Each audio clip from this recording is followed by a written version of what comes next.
నిద్రపోడు. ప్రార్థనా పరులని ఎప్పుడు ఆయన విడిచిపెట్టే దేవుడు కాదు. ప్రార్థన నీ జీవితాన్ని కాపాడుతుంది. ప్రార్థన నీ జీవితాన్ని కట్టడి వేస్తుంది. ప్రార్థన పాపాన్ని నుంచి తప్పిస్తుంది. ప్రార్థన దేవుని సన్నిధానానికి దగ్గర చేస్తుంది. విశ్వాసములో ప్రార్థన ఎదగటానికి ఉపయోగపడుతుంది.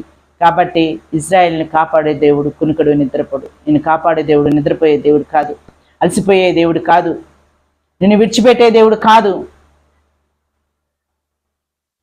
ఇంకా దేవుని మీద ఆధారపడకపోతే దినాన మాటలు వింటున్న ప్రియ దేవుని బిడ్డ, దేవుని మీద ఆధారపడు. నీ చింత యావత్తు నీ దినాన ఆయన మీద వేస్తున్నానని ప్రార్థన చేయి. దేవుడు తప్పకుండా నీ కార్యాన్ని జరిగించే దేవుడు. నీ చింతలన్నింటినీ తీసివేసి నీకు మేలుని అనుగ్రహించే దేవుడు.